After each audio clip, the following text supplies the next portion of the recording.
Alright, so I'm gonna need to build this slime farm, and the best way to find the places to build your slime farm is to use the slime finder tool. If you type it into Google, just type Minecraft slime finder, you'll find the tool. You can enter in your world seed number or use your level.dat file, and it will output a map of your world like this with all these little green blocks. And each green box means that these are chunks where the slimes can spawn. Now, if you don't know what a chunk is, it's a 16 by 16 by 128 block, and that's what the Minecraft world is divided into, these chunks. So, for instance, these are the two chunks that I want to build my slime farm on. I might make it bigger to encompass this one, I'm not sure. The reason I chose these is because they're close to my base, and I don't think I need more than two chunks. But if that doesn't work out, we'll go make a bigger one. But you can see that you have your X values here, your Z values here. So these two chunks extend from 176 to 192. And on the X-axis, they go from -48 to -16. So I'll use the F3 in game to check my coordinates and knock out a slime farm. And I essentially have more or less started on this, or more or less completed it. So we're going to go take a look at that. Alright, so I've knocked out a pretty decent sized room. This is almost about the size of the two chunks. Probably going to make the ceiling 3 high for the bigger slimes so they can spawn and stuff. Enderman won't be a problem because this will be all lit up, so that's good. So how did I do this? Well, I went over here and you can see that's X 192, and this far wall is the end of 176.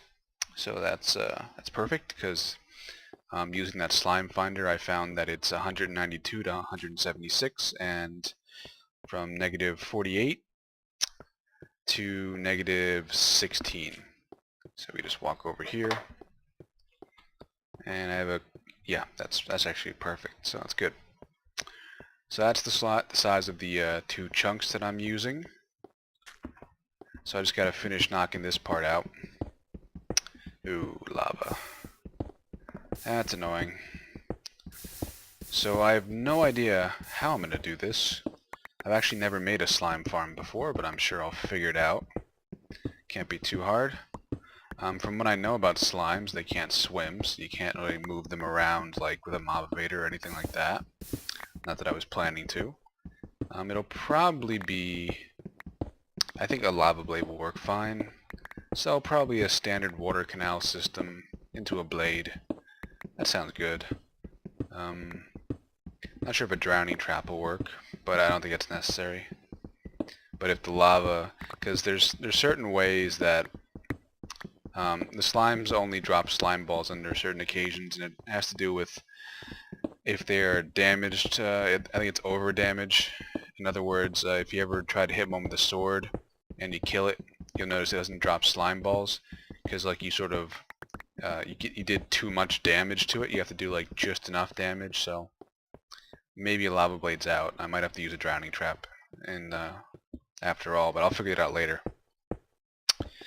Yeah, and let's see, what else about slimes? The big ones are, I think, 2.5 blocks tall. That's why the ceiling, I think, has to be 3 blocks. I'm really operating on guesswork right now because I've never actually made one of these before. But we'll learn together. Oh, isn't that so cute? So we'll learn together. And you might notice this gets very dark over there. It's because we're within, X amount of levels of bedrock. I think it's 10 levels, so that's going to be annoying. That's why I tried to build this as high up as possible. We're at 12 elevation. Slimes will only spawn at 16 or below, so this is, I could probably make it a 13 and get away with it, but 12's fine. Get good resources around here, digging it out. Yeah, so what else? Oh, right, I forgot. So this is in close proximity to my actual, the mob tower. The mine shaft for my house is actually right over here. And the mob tower is right over there. not too far away actually. So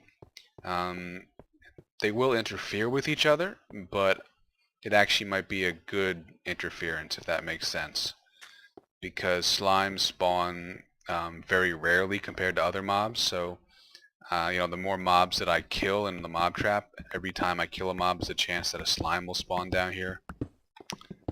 So it actually might work out nicely. I'm not really sure. It's all experimentation at this point. But I think that will work out. So what I'm going to do now is go back to normal difficulty, and we're going to see if any slime spawn. So I'm just going to go over here. So I haven't seen any slime spawn yet. I decided to try and clear some caves maybe. Maybe that'll help. I got into a duel with this skeleton here. A couple of them spawn in this dark spot. There's a huge fucking ravine over here. It looks really cool. But yeah, and that's it is a little bit worrying that I haven't seen any slime spawn yet. It's possible I can make it like a multiple layer slime farm maybe. That might help. But I don't know. I might have to make in a different location that has a bigger area of slime spawning. Oh, hi there. Hey, fuck off.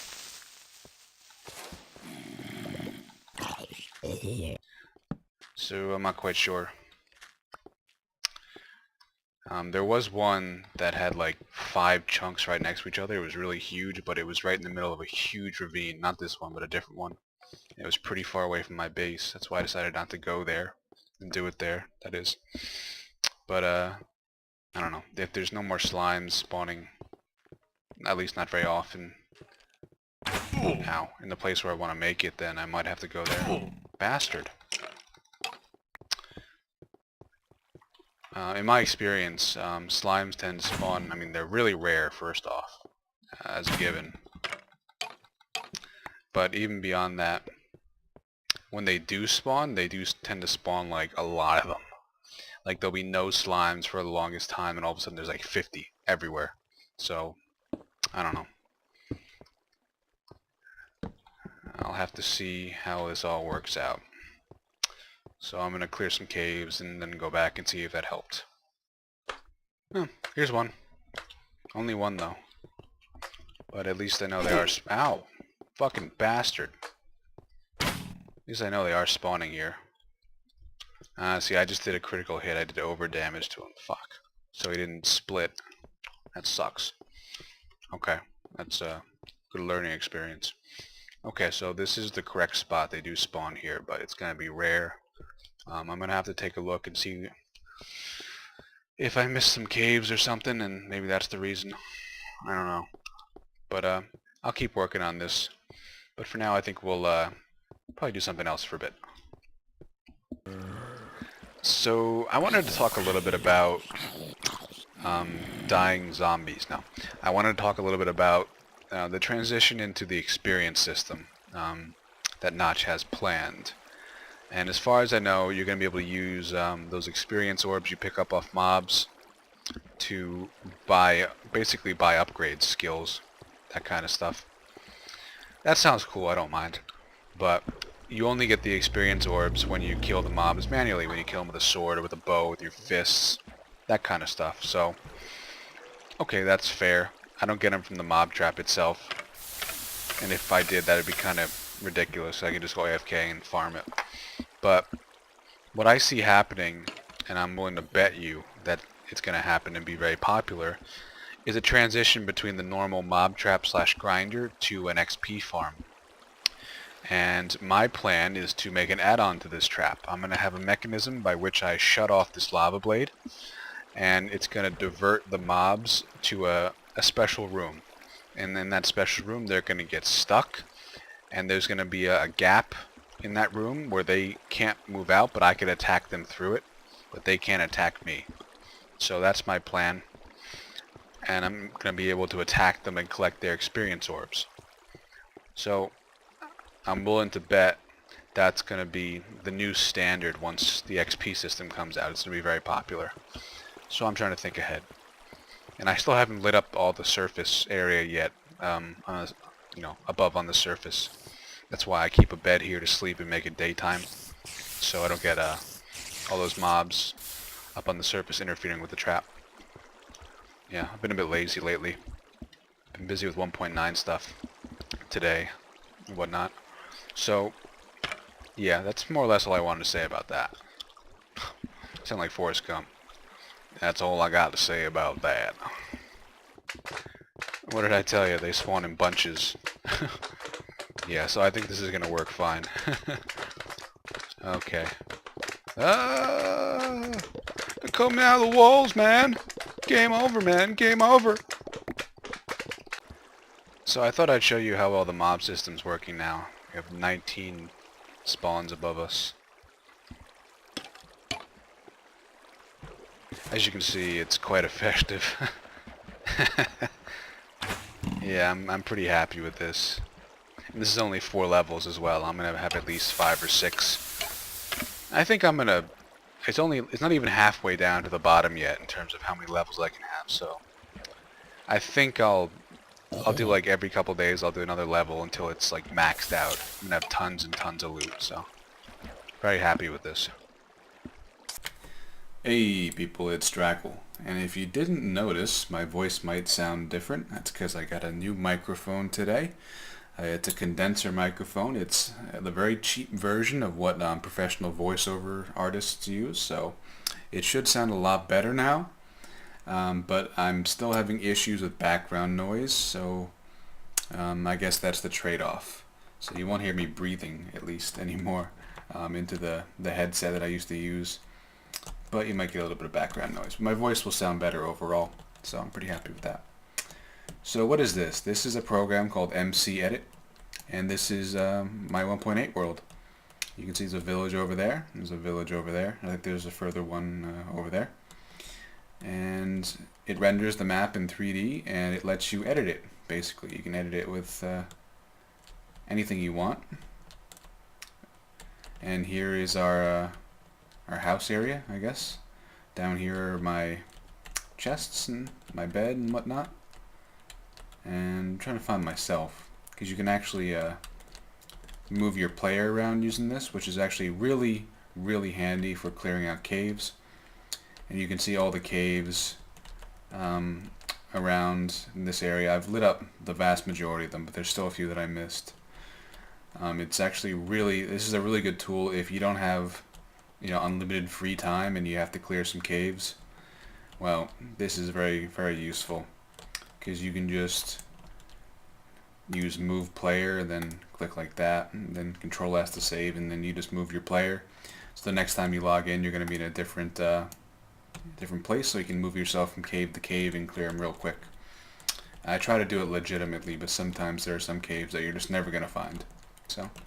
But the reason I fired this up is because I found an ender pearl in the loot collector.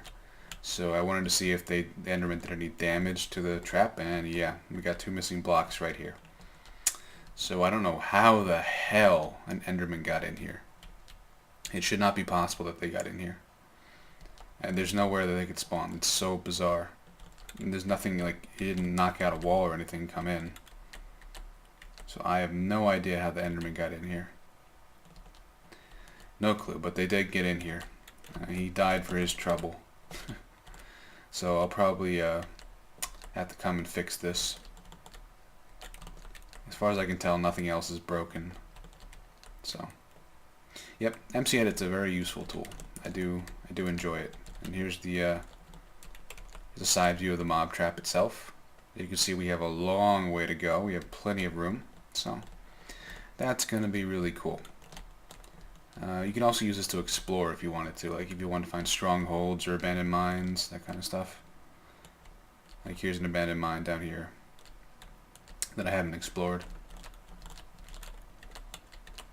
Really, really epic program, and you can edit. It's really good for making adventure maps, because you can edit spawners in and all sorts of stuff, and really just awesome things.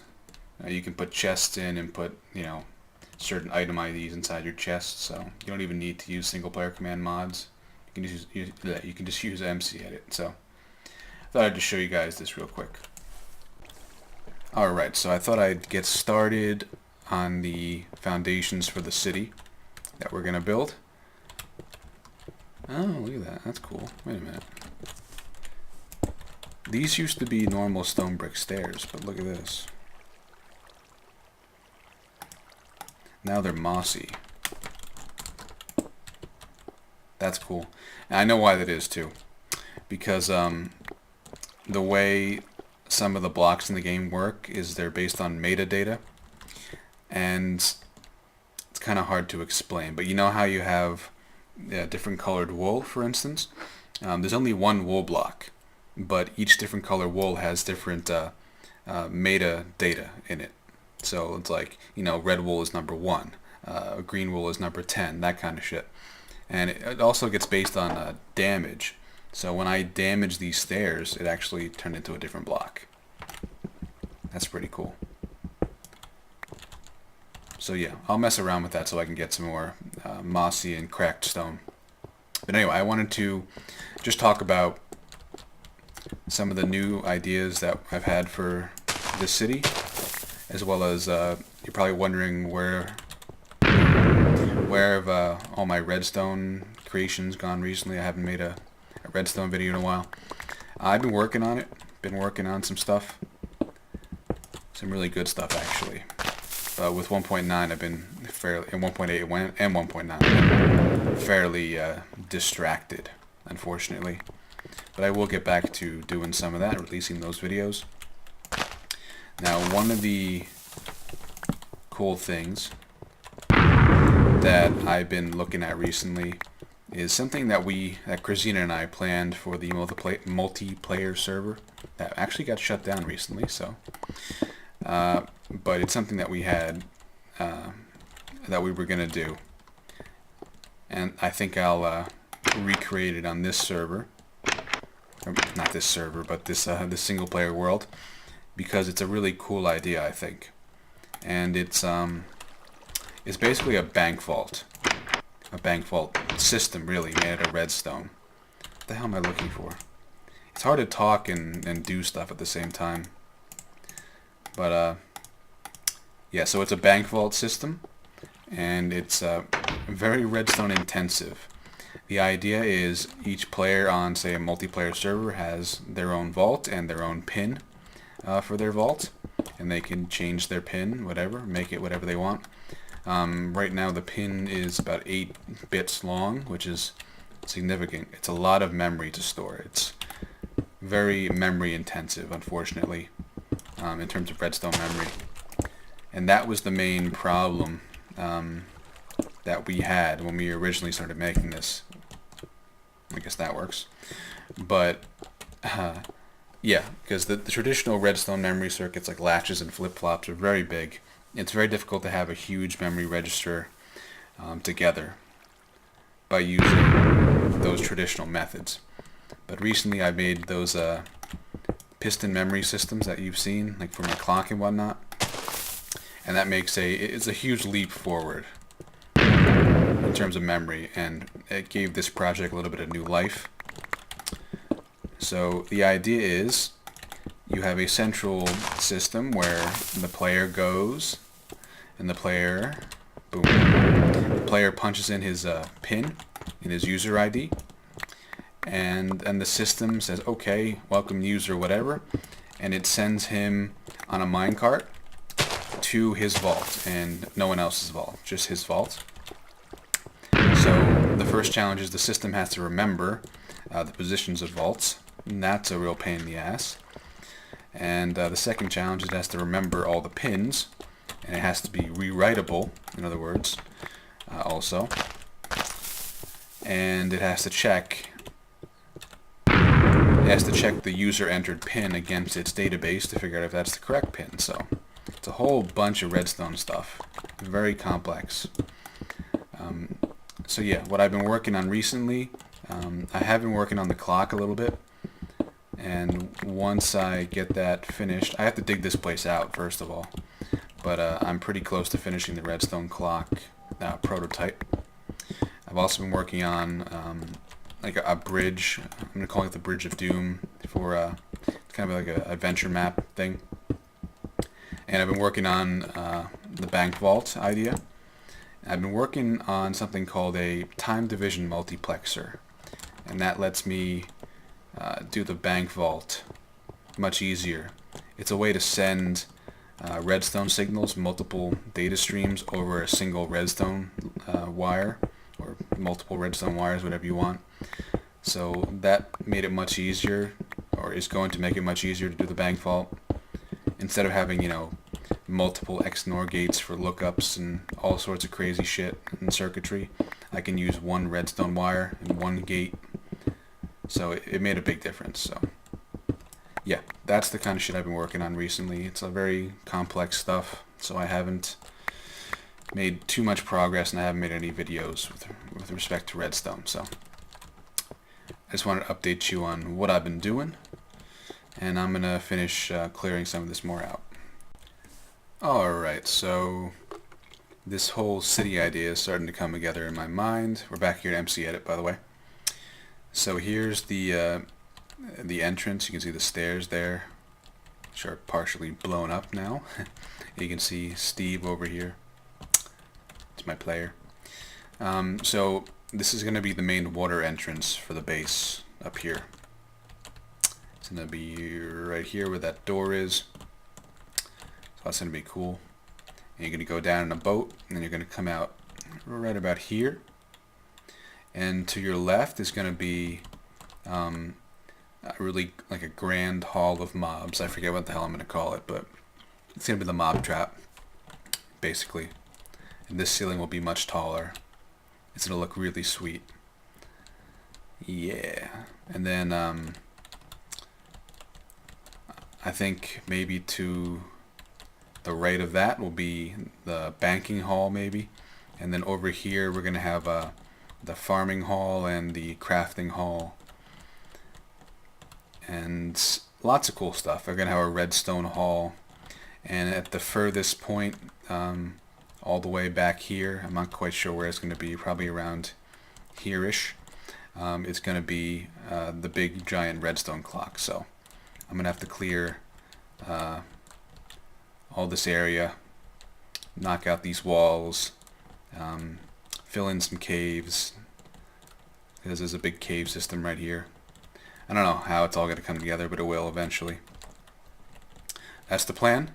If you guys can think of more, like I want to do it a central square that has the main giant hall with the support pillars and the columns. And I'm like waving my arms back and forth right now. So there's going to be a giant hall in the middle, and then they're going to have like side halls and like the mob trap and the crafting and the farming and the bank. And if you guys can think of any more, side halls and or any good ideas for the city, please let me know. But it's starting to take shape in my mind, and it's actually starting to take shape in game, so pretty happy. So this episode's getting long. I'm going to end it. But what I want you guys to tell me is if you like this new microphone. I definitely think it's an improvement. You are going to have to deal with me hearing my clicking and typing. I think that's okay. Now I actually sound like a real person instead of a whiny, nasally 15-year-old. So give me your opinion, and let me know if you have any more ideas for the Underground City project. So alright, next episode we're going to work more on the slime farm. I'll probably do a little bit more work on the mob trap itself. I really want to try to get the spider option working. That's really pissing me off. But beyond that, I don't know. I kind of do this on the fly, so we'll see. Give me ideas for next episode if you want. I'll probably release that probably Sunday, maybe Monday. Alright, so I'll see you guys next time, and in the meantime, have fun with the 1.9 pre-release. And I won't be updating to 1.9 this world until the official release comes out, so I'll see you guys in a little bit.